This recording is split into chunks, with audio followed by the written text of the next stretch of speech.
Hello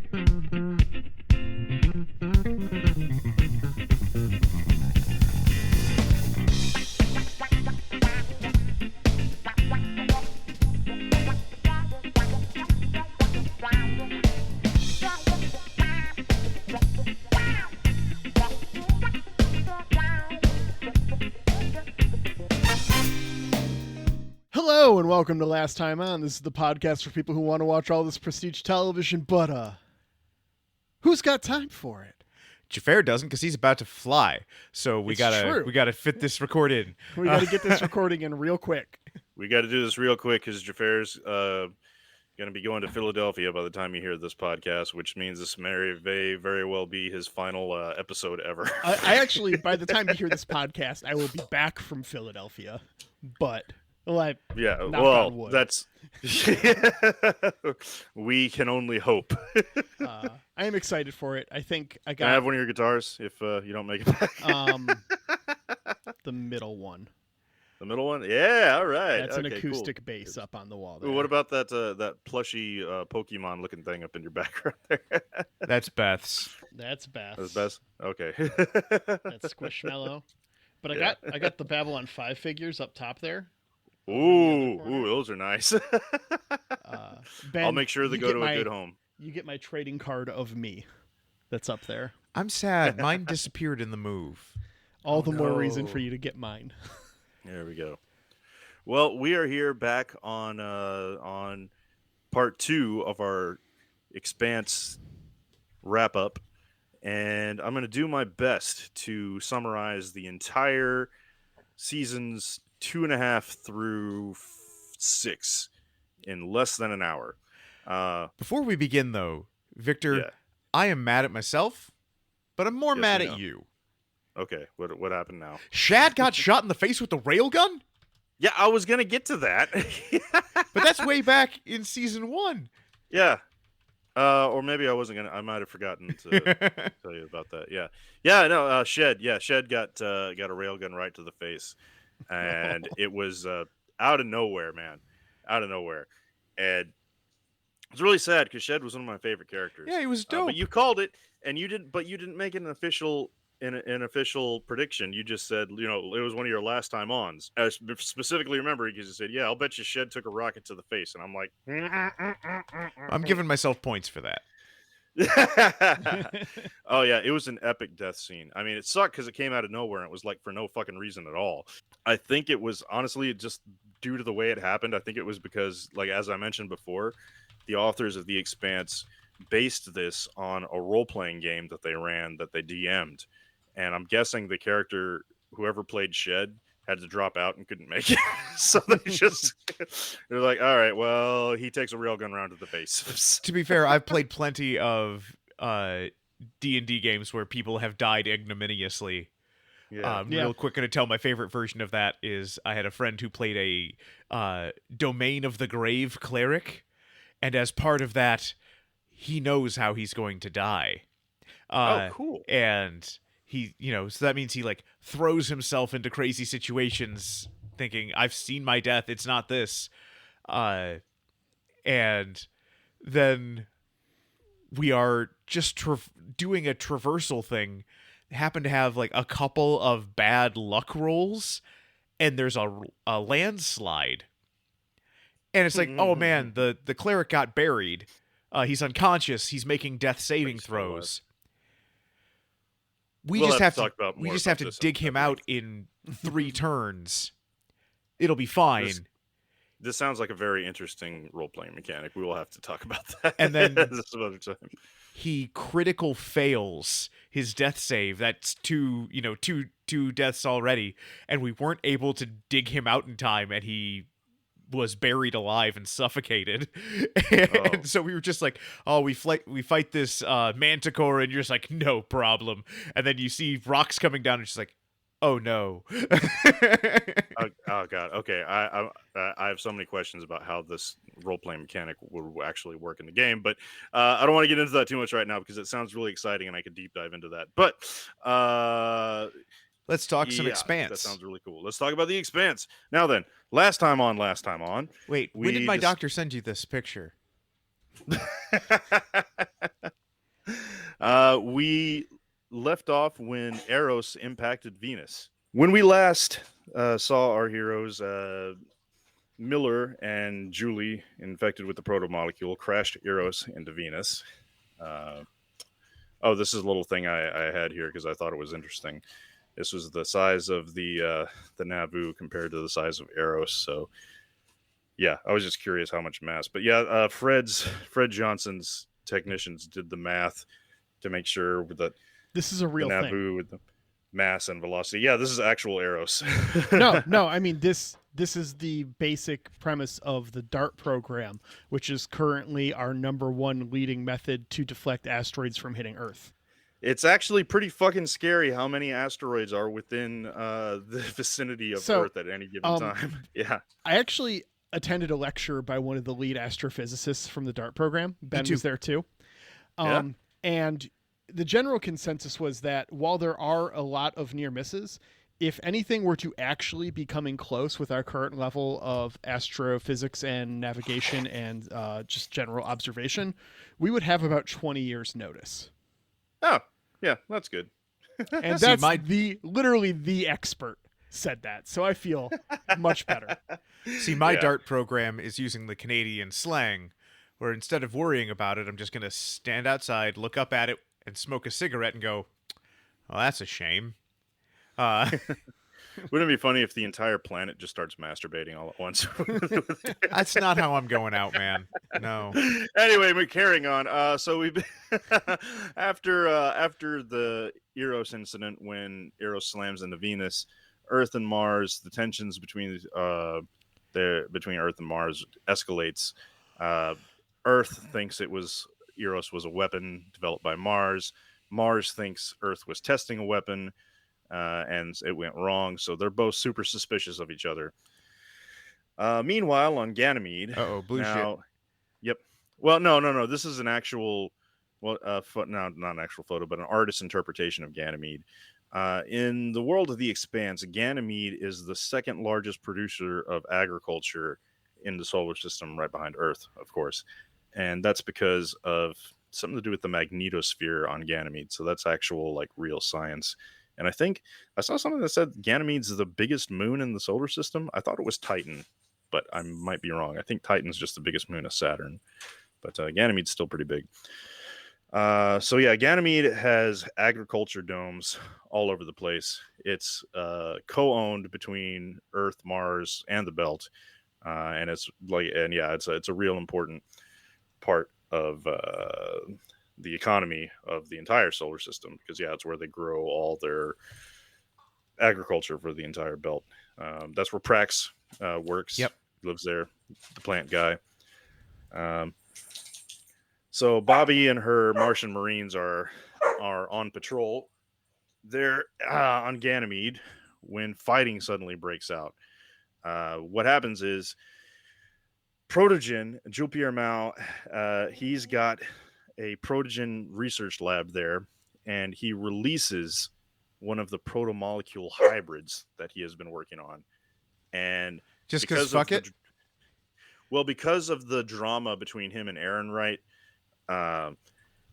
Jules Pierre Mao was like, fuck you, I'm taking you're too small-minded. Aaron Wright only wants to use protomolecule and Protogen to further his own political career.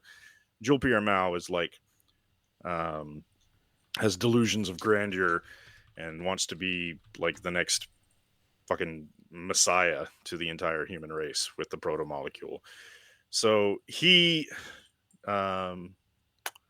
ghosts Aaron Wright, basically.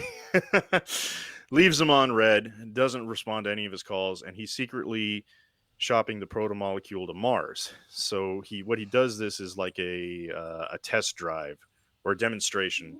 He releases one of the protomolecule hybrids, and it wipes out a UN patrol, and then proceeds to wipe out Bobby's her squad of Martians on Ganymede. And since tensions were already pretty high, that was just like the spark for the fire. There are both UN Earth ships and Mars ships in orbit at Ganymede, and they start firing at each other. But they damage a lot of these mirrors. Like Ganymede is surrounded by mirror arrays in orbit to help reflect sunlight to grow to the agriculture domes. So that's a big problem. That's why Prax has to get off of Ganymede, and that's where he loses. Him and his daughter are separated. Then we get to the episode "The Monster and the Rocket." Oh, we've seen that room. That's yeah, you saw that one. That was where Avasarala was talking with Jules Pierre Mao on a ship, trying to negotiate some kind of arrangement. And that's when they got the phone call from Aaron Wright. It was like, how dare you ghost me? Next. So after that, Earth and Mars, the war goes full send. they start the actual declaration of actual war gets declared.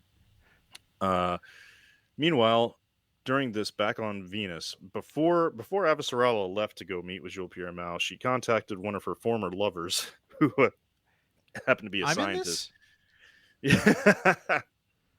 And it's a great scene because he's all just like he's a expert scientist in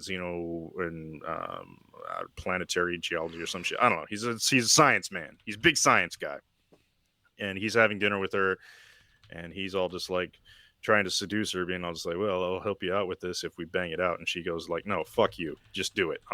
Fuck you, I'm not gonna fuck you. Totally puts him in his place, and he's like, oh okay. So they send the science vessel, and I love the design of the science vessel. It's called the Arbogast. It looks really boring, but it's a science vessel. Efficient. Yeah, it's really efficient, and it gets sent to Venus with Mr. Science Man and a whole UN crew of science people to investigate.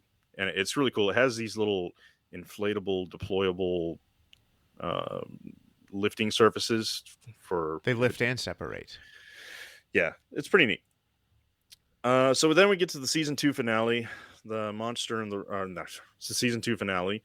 Bobby and Avasarala escape. See, the ship that Jules Pierre Mao was on, it had the Razorback, which belonged to Julie Mao. That was her ship. That was what she did. She was a race car driver. Yeah. She was basically a racer, and the Razorback was in the cargo bay of Jules Pierre Mao's ship, and that's how they escaped. Coitier?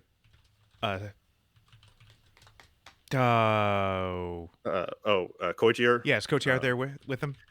No, he was shot in the struggle, and the ship is only a 2-seater anyway, and since he had a gunshot wound at the kind of G's the ship was capable of pulling, he wouldn't have survived, so he escapes on a dropship instead, and allows himself to be captured by the UN.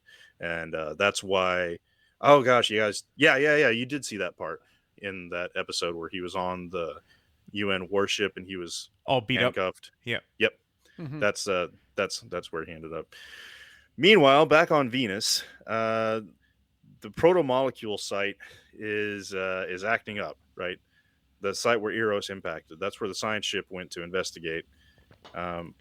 We get a special guest star on the season 2 finale of The Expanse, and you'll never guess who it is. Just give me a random guess. I read it in the titles of the things when I wasn't supposed to be looking. Okay. Well, unfortunately, I don't know. I didn't read no titles. Yeah, I'm just removing myself. Okay. Look, I didn't mean to. It's just the way my brain works. You put text in front of me, I read it. I can't help it. It's fine. We're at the end. You guys. I'm gonna say it's Neil deGrasse Tyson. Wow, really close. Closer than you thought. Carl Sagan. Closer than you think. Yeah, Carl Sagan's dead, bro. Well, they could have CGI'd him. I don't know. Is it Bill Nye? It's Adam Savage.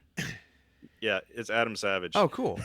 He was a huge fan of The Expanse, and he happened to land himself a guest spot in the final in the season finale of season 2. That's cool as heck. Yeah, hey, yeah. I was gonna say that puts me one step. I was gonna say it does. No, it doesn't really count as a guest star because you said specifically from big name sci-fi shows. Adam Savage was never. No. Ben's talking about 6 Degrees of Separation because Yeah. Ben's been on a show with Adam Savage. Yeah. Oh, really? So I'm like one step away from everybody on The Expanse. You are, what show were you on with? BattleBots. BattleBots. Oh, BattleBots, derp. Yeah, of course. Nice. Okay, so yeah, so the science vessel, the Arbogast, in the season 2 finale, it dives in to the atmosphere of Venus to get a closer look at the protomolecule. And you will never guess what happens to it. Uh, it gets What do you glooped. what do you think happens Oh, to it it? It gets gets gooped. destroyed. Everybody dies.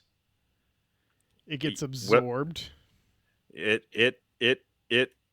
gets unmade. torn apart. Yeah, Okay. it's it's the Adam Savage gets the one of the coolest death scenes in science fiction. The proto molecule just takes the ship apart. Just yeah, the crew is just they're just left floating. It just pulls it apart and down to the atoms. It's pretty wild. Okay, so then we get to season 3. Season 3, Earth and Mars are officially at war. They are so at war. They are like the war is warring, so much war. Right. Meanwhile, Prax, poor guy, he's still searching for his daughter. Yep. He gets picked up by the Rossi on Tycho Station when the Rossi just tries to lend a hand to all the refugees who are is trying to escape Ganymede. Well, Holden tries to lend a hand to the refugees. Right. There's yeah. Uh, Prax's daughter was kidnapped by her doctor, by this pediatrician treating the kids on Ganymede because he was secretly working for. Well, I guess it wasn't secretly, but he was working for Protogen. Then we get to season 3, episode 6, Immolation. You guys saw this Yep. one. This was the one where I'm the guy, and where Amos uses Prax as a human Yes. shield. Yep, that was the one. Yeah, I am that guy. So you saw this one. That's where the Earth Mars war comes to an end because Anna intercepts the transmission from Avasarala, pinning Aaron Wright to the wall. Aaron Wright gets arrested. The Secretary General, who you all aptly, correctly described him as a puppet.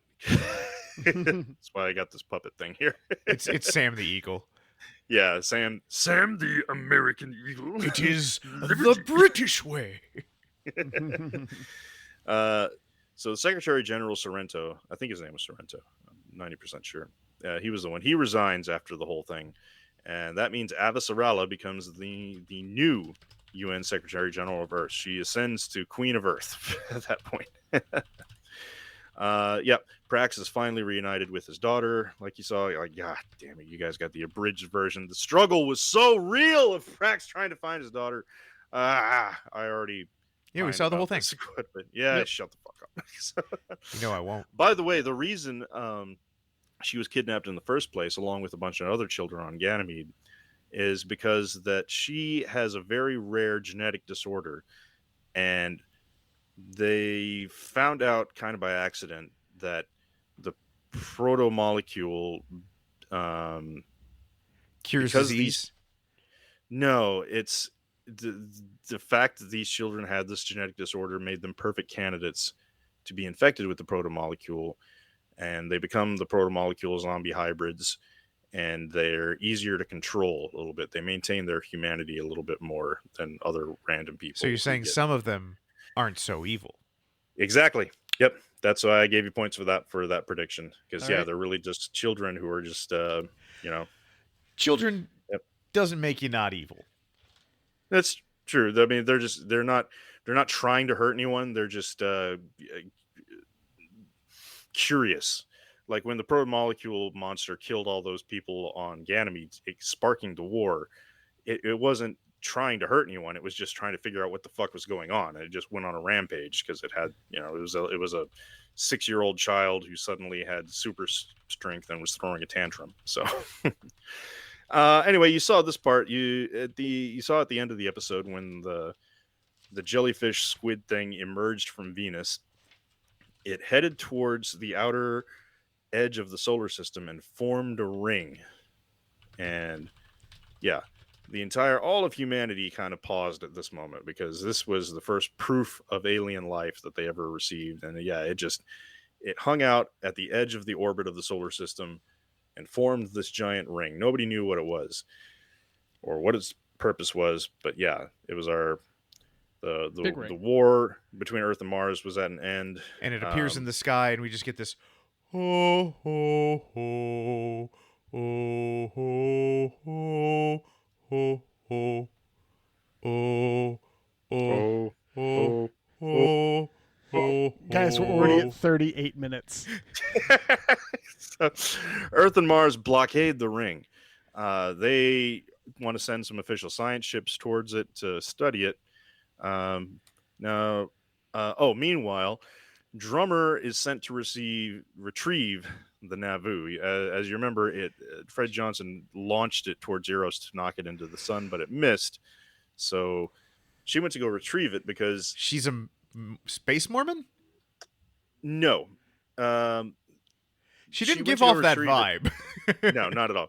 Yeah, because Fred Johnson realized this was an opportunity to unite the belt, all of humanity. In the wake of this discovery of alien life, we realized we're not alone. This was a time to. He realized this was a time to unite the belt. Earth and Mars stopped shooting at each other, and he did his best to unite all the factions of the OPA and form them into a legitimate government. And to help do that, he decided they needed a flagship.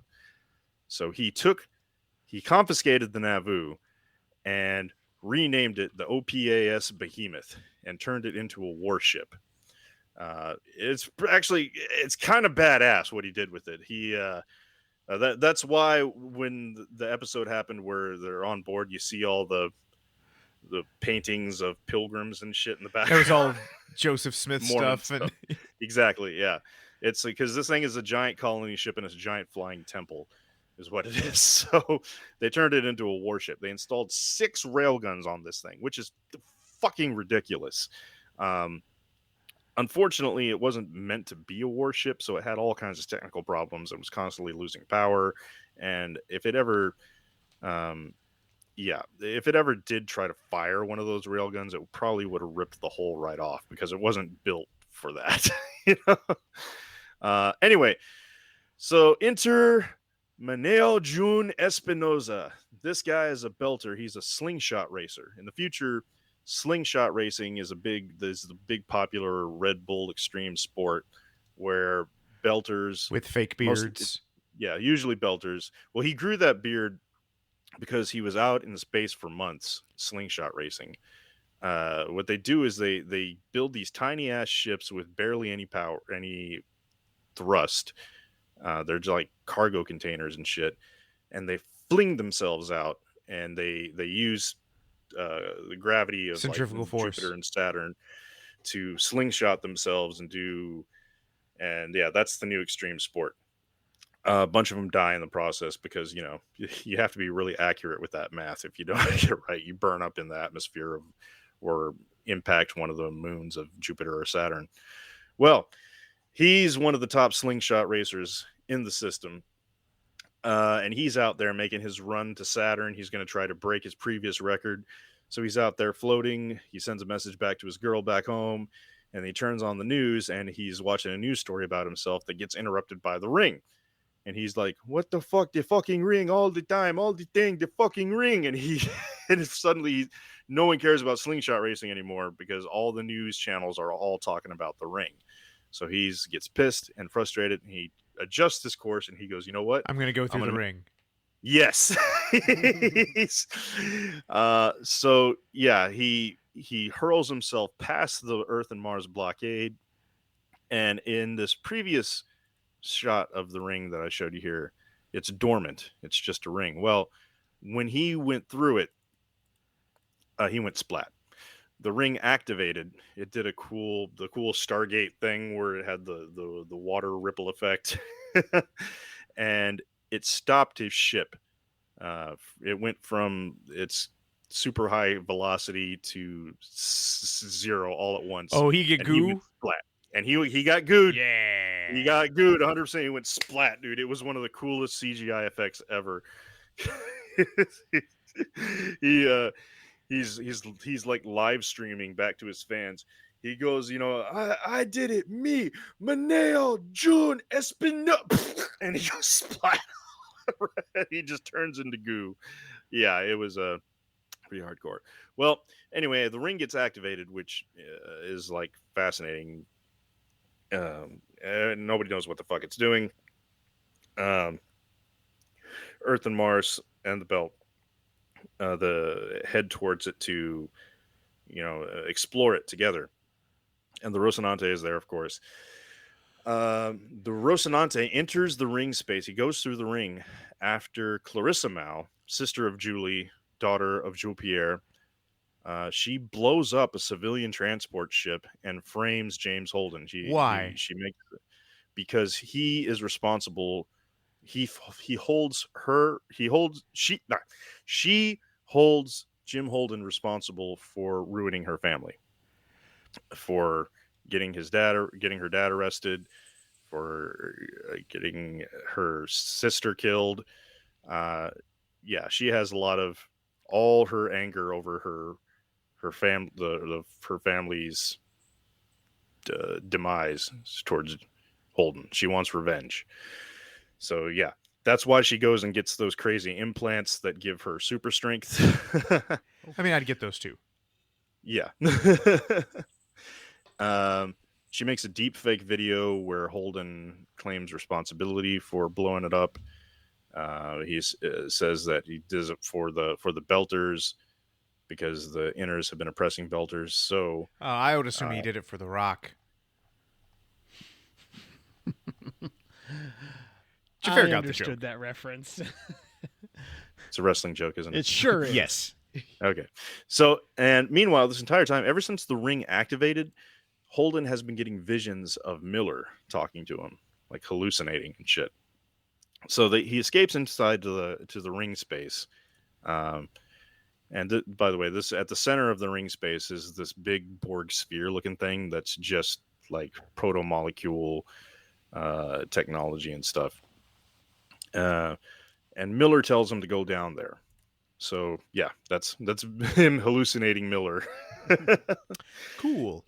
Yeah, he goes down. This is inside the ring station. It's all alien technology and shit. And while he's in there, he has a vision.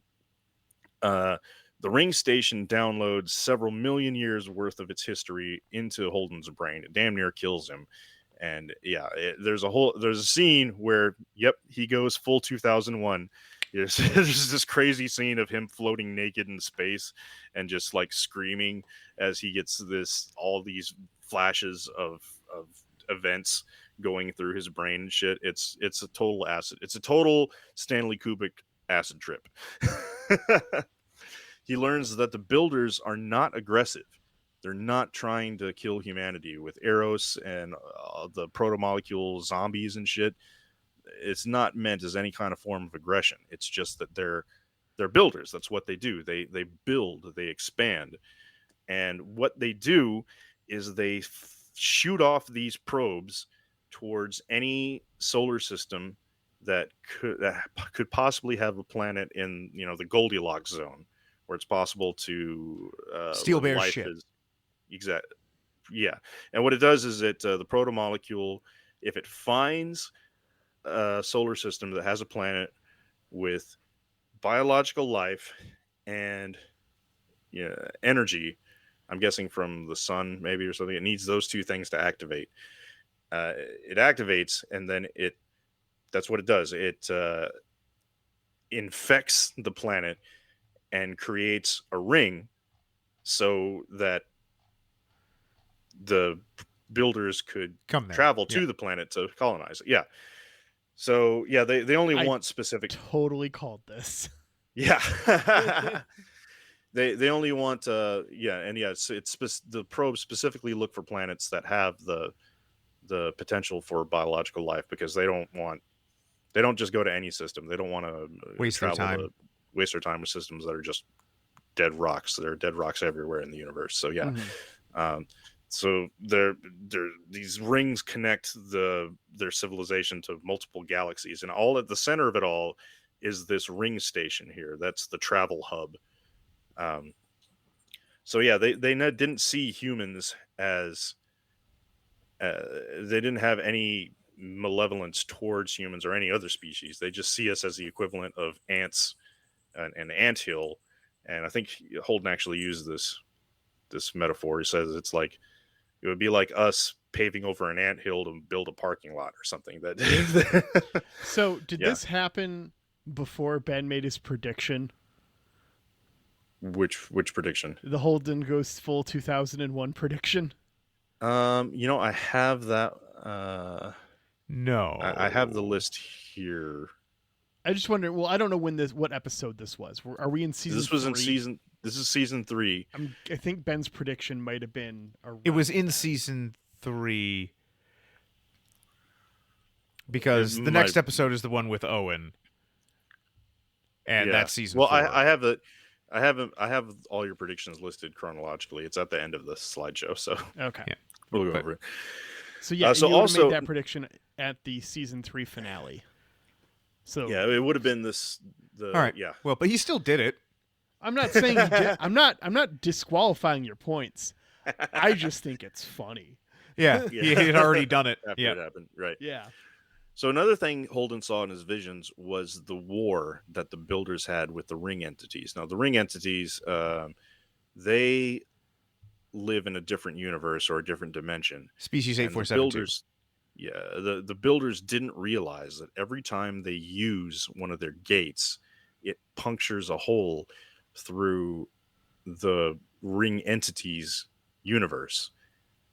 So the ring entities, they're being damaged by it, and the builders had no idea. I was gonna throw in a slide here of like the scene from like every fucking sci-fi movie, Interstellar, Event Horizon. Anytime they describe how a wormhole works, they take a piece of paper and a pencil and they jam it through it. That's like such a trope. It's the only way to explain fucking wormhole mechanics. So every time you go through a ring, it causes problems, or every time a ring opens up, like they make a new one. Anytime someone or something travels through Mass a ring, passes through yeah, exactly. the So alternate just dimension using or the whatever. rings is unethical and immoral. Correct. Yeah, because it's hurting, killing, damaging, it's causing unpleasantness to these entities, extra dimensional entities. Okay. Yeah. And so the ring entities got tired of the builders punching holes in their universe. So they developed a weapon that just basically annihilates anything proto-molecule related. It just turns it to dust, like this here, like Thanos snap style. Just completely annihilates it. And the builders had no defense against this at all. The only thing they could do is whenever the ring entities attacked one of their systems, the only thing they could do is purge the infected system. And they did so by that big sphere at the center of the ring space. It would fire a big energy burst through the ring gate at the star and cause it to go nova. And then they would shut down that gate. Death So Star. that's Got it. Yeah, it was. Yeah, the it's a fucking Death Star. That's the only thing they could do to save themselves, to prevent the ring entities from spreading. So yeah. So in the season 3 finale, which you guys saw, Ashford here, the ring station starts powering up, and it's directing energy towards the soul gate, and that's where the whole thing goes down. Ashford wants to destroy the soul gate, which would effectively trap him and everyone else who is already inside the ring space forever. But it On would the be other side. saving, yeah, it would be saving everyone in the solar system. He wants to blow it up. Holden says, "No, we just need to stop acting aggressive. We need to power down all our fusion drives." Yep. And we saw this. Yep. Yeah. Yeah. And yeah. So then that happens. You saw that happen. Then all the ring gates to all the other worlds opened up, and it begins a new chapter for humanity. Oh yeah, and by the way, now the behemoth gets renamed Medina Station, and it oversees transit through the ring space. It stays there inside the ring space. So it was the Naboo, then the behemoth, Which is now why it's it has the Medina rail Station. guns. Makes sense. Yeah, because it Okay. was originally a warship. Yep. So season 4 is very different from the previous seasons. Again, it's the first season under Amazon instead of Sci-Fi, The entire season, for the most part, takes place on this planet known as Illis. Now, a lot of the UN and Mars, they set up another blockade to the ring space. They don't want anyone going through there. Avasarala in particular, because she is concerned of what the hell is on the other side of these rings. You Fair know, enough. if any of the builders survived, there could be aliens, there could be diseases. She has legitimate concerns because, you know, less than a couple weeks or a month or so ago, fucking giant asteroid was headed straight towards Earth. But a lot of the Belter refugees, particularly those from Ganymede, are desperate. You know, they don't have a home anymore. And suddenly they hear that there's these 1,100 gates that go to other habitable systems. So they're like, well, fuck, we can finally have a home. So a bunch of Belter ships make a run through the blockade. One of them makes it through this gate. They just pick a random gate and go through it. And they find this planet, Illis, has a breathable atmosphere. It has lithium deposits. So And all the best rappers in the universe. Illis, is 'Cause that the is illest. Illis a rapper? The illest. Oh God. However, on this particular colony on Illis, Earth also sends a probe to inspect it. Well, they send probes to like a bunch of colonies, but the probe on Illis finds these structures that look like proto-molecule structures. Avasarala is disturbed by this. She's like, oh fuck, if there's proto-molecule down there, we can't let it, you know, get loose. So she sends James Holden the Rossi to investigate. The RCE, I forgot what it stands for, but that's the company that has a charter to Mine. That's set Owen's up a base company, on Illis, and it's run by fucking Owen. Yeah. Yeah, he's it's not run by him. He's in charge of security for the team there. Meanwhile, back on Earth, Nancy Gao is a politician on Earth who is a very outspoken opponent against Avasarala's policy of blockading the ring gates. See, because the problem on Earth is it's a shithole, right? It's Earth has turned into a big fucking shithole because it's overpopulated, and technology and automation has made it to where there aren't enough jobs for everyone. I think there's something like, I forgot what they said the population of Earth is. It's like 50 billion or something. It's like obscenely overpopulated by the 2300s. And the way it works is the way the Earth government is set up is once you turn 18 on Earth, you have the choice. You can either go on what's called basic assistance, where you just get barely enough money to survive from the government to pay for food and maybe shelter, and just do nothing. You get free healthcare, but it's crappy healthcare. You know, you have to wait for months to see a doctor. Or you can enter the workforce and compete. But it is extremely, the competition is extremely fierce. It says something like for every one open position available for work, there are 1,000 applicants. So Well, that's nothing compared to LinkedIn right now. I know, right? Yeah. So Nancy Gao, she says the solution is the ring gates. Let our people go out to these colonies and set up new lives for themselves. Give them something to do. It's not that Earthers are lazy; they just don't have any. There's no jobs, which I think is kind of bullshit. Earth is a shithole. It's over polluted. You need to get everyone out there to help clean up. But anyway, that's just me.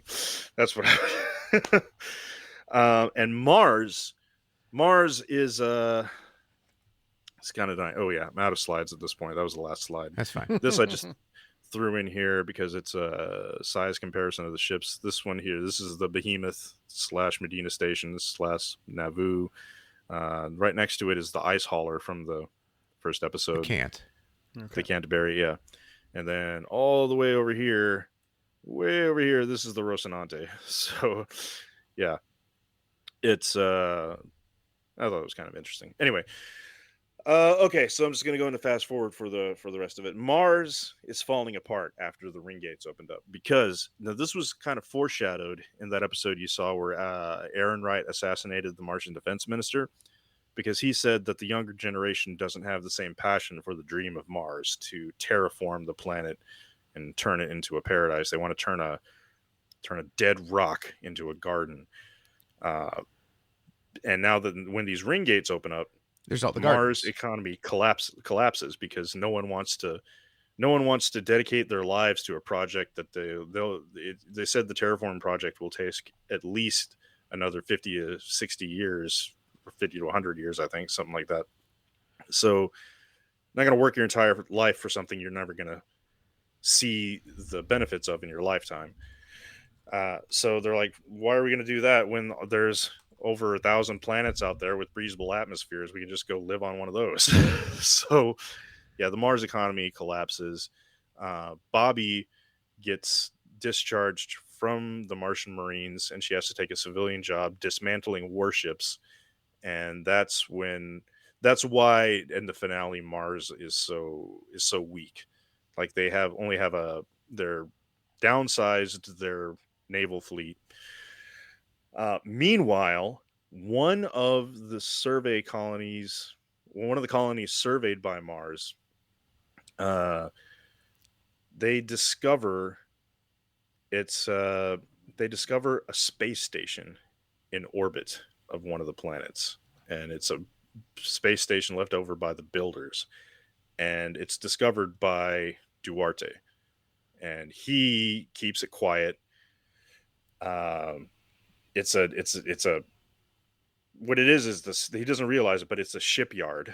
It's one of the ring builders shipyards where they build ships. So now he's able to build super advanced ships, and Well, the problem is he doesn't know how to activate it. It's dead, and he gets all his best scientists, and he was what he was decides he talking about. needs precocious kids. Mm-hmm. um, Remember that scene where he was talking with the little girl who lost her Mm-hmm. brother, saying that, "Oh yeah, no, I didn't lose family. What I lost was a place." He was talking about the dream of Mars and how Mm-hmm. he lost it, as if that could compare to fucking losing a family member. But anyway, yeah. So what he does is he takes his biggest supporters, and they all defect. They all steal a bunch of Martian warships, and they all head out towards this planet he calls Laconia, is what he names it. And they secede from Mars, and they start what they call the Laconian Empire. They're on that planet now. The problem is he needs active protomolecule to get that space station working. And not only that, there was only one scientist left that survived after Protogen got shut down. A lot of the evil mad scientists were killed during the raid on their station. So the last surviving one, you saw him at the end. His name was Cortazar. Uh, so he makes a deal with Marco Inaros. He says if he makes a deal with him, it's like, if you can get me a sample of the protomolecule and that last scientist, I will give you a dozen of the best Martian warships we have. Okay. Yeah, that's how he gets the Pella, and the Pella is the newest warship. It's a lot smaller than the big battleships. It's a small light cruiser. It's stealthy. It's packed with missiles. Um, it's like this new war doctrine that Mars was adopting, that instead of relying on railguns, which can easily be dodged, they just overwhelm their target with their superior torpedoes that have better tracking and stealth and all that shit.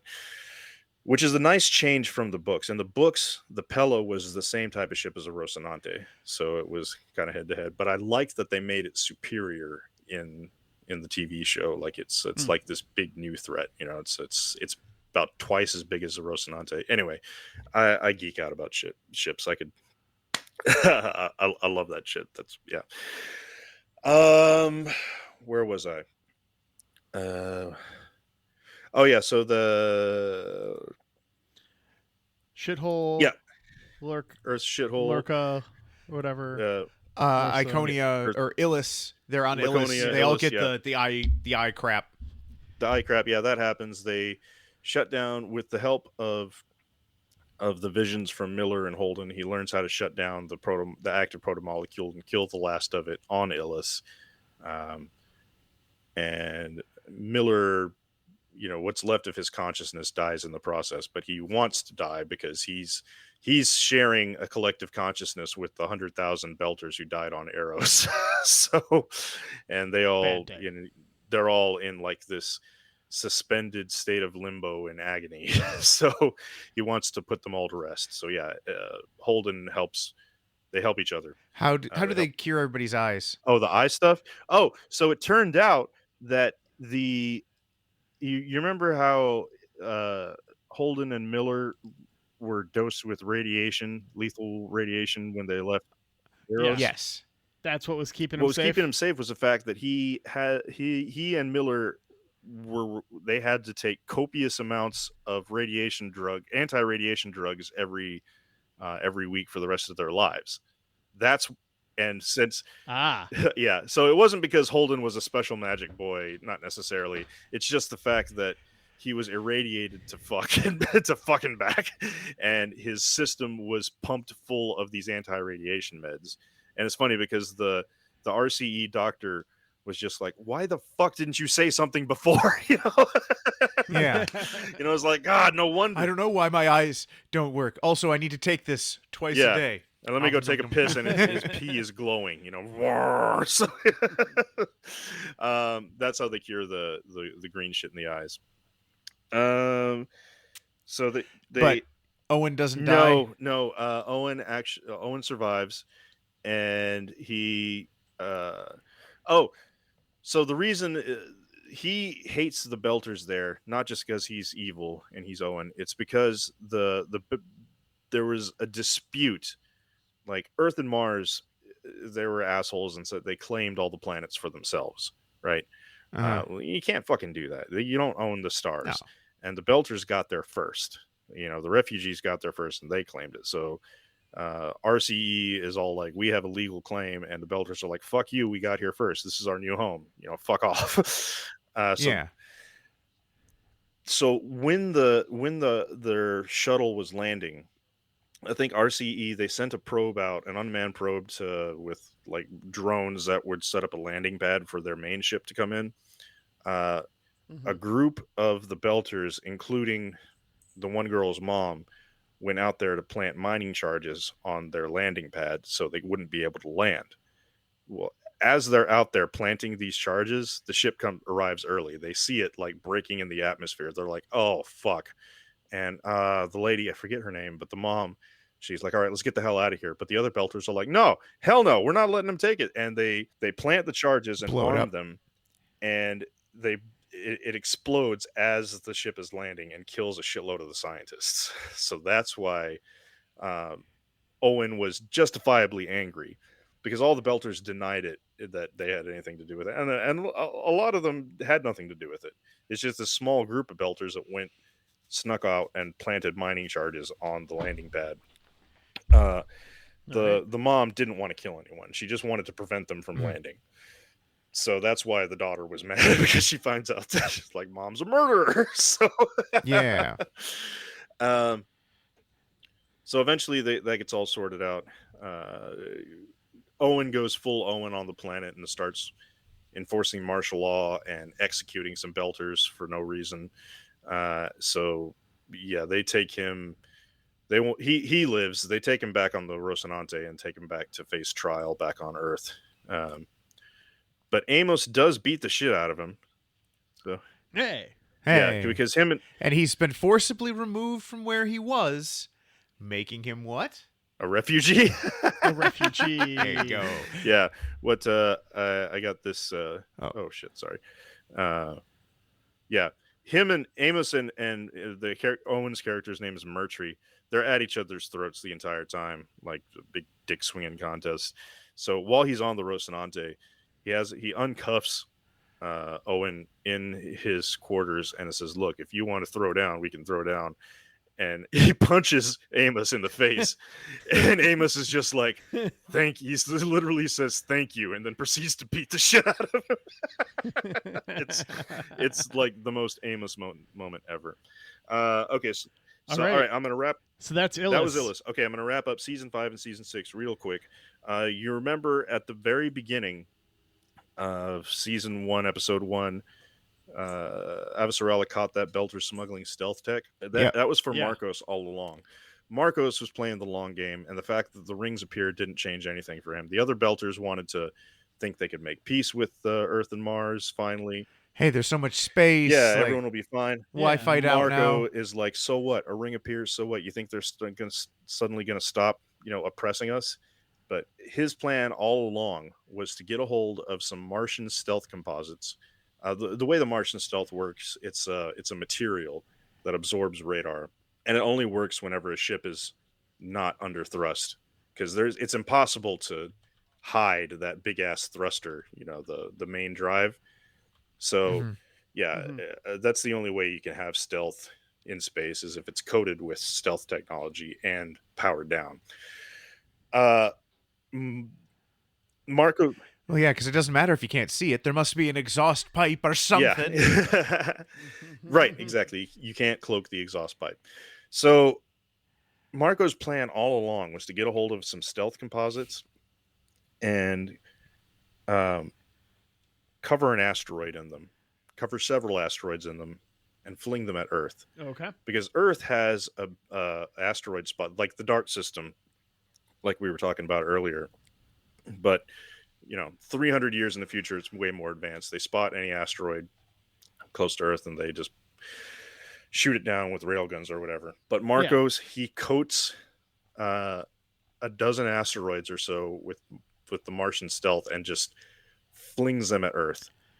And yeah, three of them manage to hit Earth. Three miss, and then the other three are intercepted. Or actually, no, there were 10. One of them missed completely. Anyway, that's uh, irrelevant detail. So that's why Earth is kind of Effed up. yeah. Well, that's why Florida is missing in season 6, and the entire planet's dying. Uh, and after that initial barrage, uh, Earth recalls all its ships back to Earth to help with disaster relief and anything. Mars is in no condition to do anything since like 2/3 of its population headed towards the rings, and then with all of the Mars economy collapsing and everything, that was pretty easy for Admiral Duarte to smuggle the warships out and give them to Marcos in exchange for a proto-molecule sample and the scientist. And that's where we are in season 6. Earth is locked down because Marco, after he runs out of stealth composites, he doesn't stop.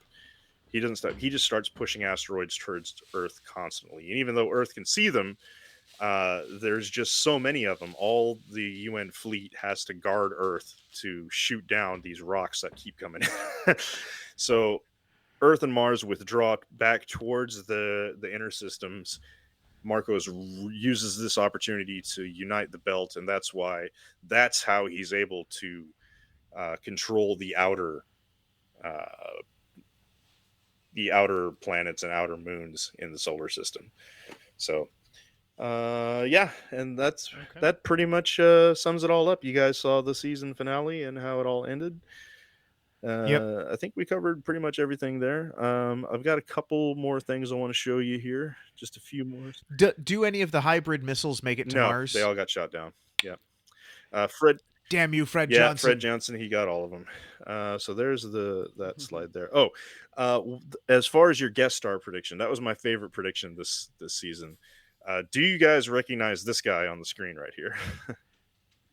Yeah. Yeah. What do you No. what do you recognize him from?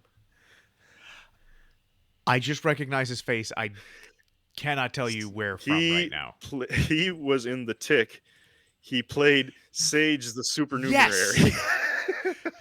I I knew him. Yeah, And how many Tick references have I I know. made It was during awesome. this? There was a couple of Tick stars in the show, but yeah, I fucking loved it. He was the one who had the third nipple that had telekinetic powers. Yep. Sage, he was awesome. But unfortunately, he was only in 3 episodes of the Tick. If the Tick had gotten renewed for another season, it was I'm pretty sure he would have been a main character in the. But also, Walter was in every episode Yeah. of The Tick. Uh, And he's Jules Pierre but Mao. this same actor also played Battlestar in in Falcon and the Winter Yep. Soldier. So he was a main character in that one. He was in almost every episode of that season before He was the I would. The Tick and Winter Soldier are not sci-fi shows. The Tick is. It's about a guy in a Winter super Soldier is totally sci-fi. No, It's superhero stuff. It's is, still sci-fi. Superhero is There's a fucking separate genre vibranium, from science and you have fiction. cyborgs, dude. It's sci-fi. Science fiction. Yeah, that's fantasy. Sci-fi doesn't need to mean Well, future. I anticipated Jafar being There's no science is the problem. There's In the zero Tick, science in there is. superhero shit. He has a super suit. There's no Even in science Iron in Doctor Man, Who there's either, no and it's still science. science fiction. So, well, I anticipated this argument. So this Jafar being a rules lawyer here. Only when it It benefits doesn't- him. It doesn't matter. Well, okay, but we also had another guest star. This guy you may do you yes? Oh, yeah. Jared Yeah, yeah. Hines. He played Anderson Dawes, and I think he was the best belter in the series, dude. He was Yeah, he was totally an counts. OPA terrorist cell leader. He was fucking awesome, dude. There were so many memes about him in the fan community because he had the best belter accent, dude. He had his natural British accent with the belter accent, and he would always say animals. He says, "We belter, we are human, we are not animals." Like every episode, he said animals like 3 or 4 times. He would like, "You treat us like animals." Anyway, but yeah, he was also in the Foundation. He's the main character in the Foundation series on Apple TV, and so that one counts for sure. And then this guy, Yep. Apophis from Stargate. Yeah. Yep, he was a belter in the Expanse. He was the. Yep. I think we even saw No, him. you didn't see him. You saw his wife. Okay. So this guy, he was the husband of the belter pilot. Yeah. Yeah, I he was remember just her. like, "Hey, we don't Totally have enough air." counts. Yeah, he gets killed in a crossfire when Holden and Amos try to help out when these two land on Ganymede, and they get their ship gets, what's the word I'm looking for? Mugged, basically. Some Ganymede gangsters come in and try to like extort them, try to rob them, basically, and they're just like Holden and Miller are there. Holden and Amos are there, and they try to help, but they end up killing this guy in the process. By accident. He gets killed in the crossfire. Well, he'll be back. Yeah, I know, right? He just needs to go get another slug put in him. Yeah. So that's it. All right. That's 2. That's 2. And the third one was Thomas Jane. no, not Thomas Jane. Damn it. So you had Jared Hines, you had Apophis, and no, there was one we saw that totally counted. I forgot who, but we talked about it on the Oh, Bern Gorman. Burn Gorman. Oh yeah, Burn Owen. Gorman. Yeah. Yeah. Oh yeah, of course. Yeah. Okay. Okay, cool. Yeah, We're good. Yeah. So Points approved. points approved. All right. So let me go ahead and pull up the.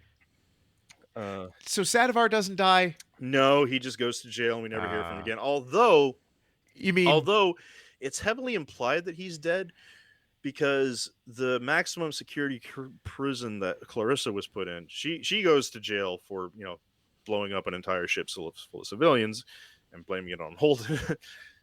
It's heavily implied that facility was in the blast radius of one of the asteroids that hit Earth, and there were only like 6 survivors, Amos and Clarissa being 2 of them. Amos was visiting Clarissa in jail when the asteroids hit, and they barely make it out alive with a handful of guards and other prisoners.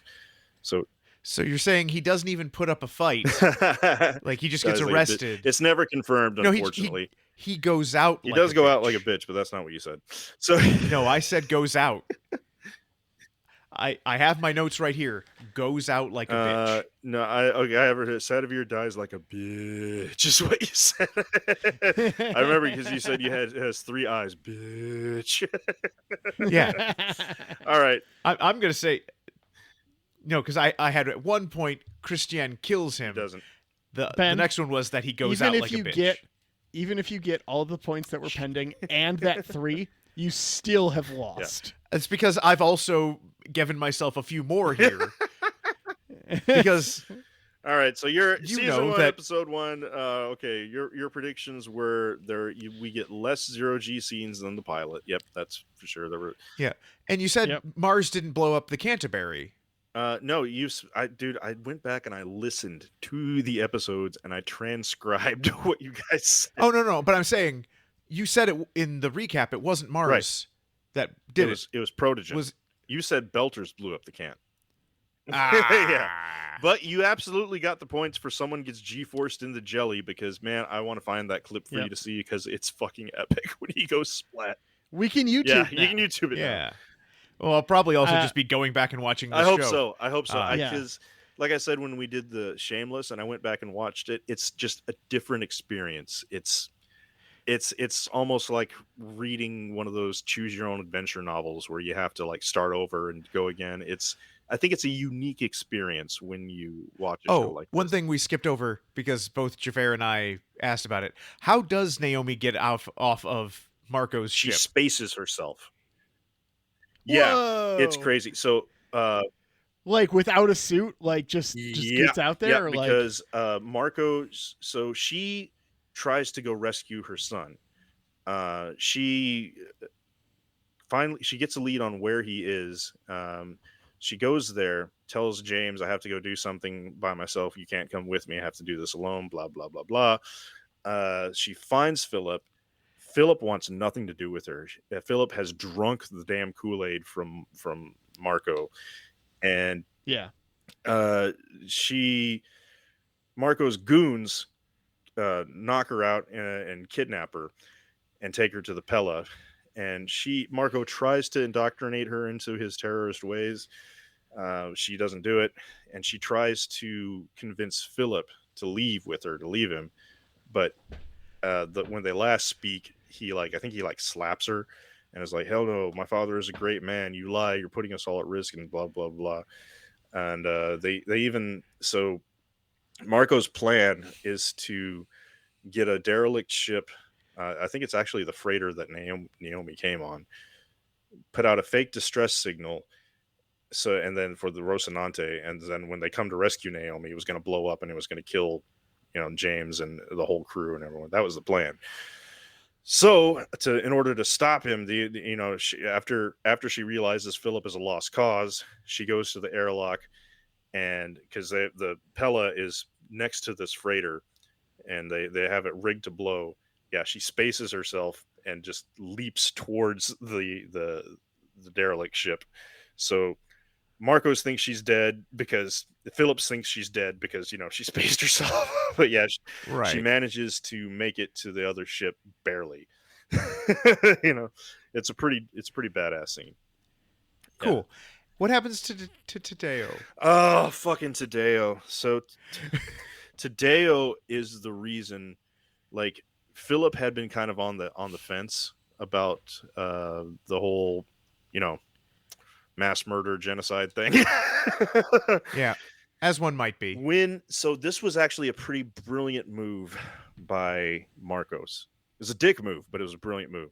So he had reclaimed Ceres after Earth was under attack and from bombardment. They pulled back all their navy. He reclaimed Ceres and promised all the Belters there a better world for Belters. Well, Earth got their shit together. Mars got the last of its fleet together to help out Earth, and they were going to retake Ceres because Ceres is a tactical. Hub. Yeah, it's the only It's the important. only major station. Source of water. Yeah, it's a stopover point to the outer planets. Like so, ships. It's pretty necessary for ships to stop to refuel and resupply there before they make the trips to the outer planet. So it's a critical. It's St. Louis. Yeah, yeah. And Marcos holds it, and he knows that as long as he holds it, the inners, Earth and Mars, won't be able to get to the ring. Say it right. Iniolota? What? Inus. Inus, yeah. They won't be able to get to the ring as long as he holds Ceres. Well, Earth and Mars, even with his handful of Martian badass stolen ships, he still can't stand up to the Earth and Mars Navy. So once Earth and Mars get their shit together, they send a task force out to retake Ceres. Well, it's fucking brilliant what he does. It's a dick move, but it's brilliant. He strips Ceres of all its food and water, puts it all on his warships, and leaves, leaving the several 100,000 Belters there to starve. So when Avasarala and the Mars Navy show up, they encounter no resistance. They're like, "What the fuck? This is a trap." They're like, "No, there's no ships in range. No one's answering comms. Something's wrong." It's like Marcos wouldn't give up Ceres this easily, so they send down some Marines. Surprise, humanitarian Exactly. He leaves it to be their problem. He's like, Avasarala realizes they fell into like the most nefarious trap.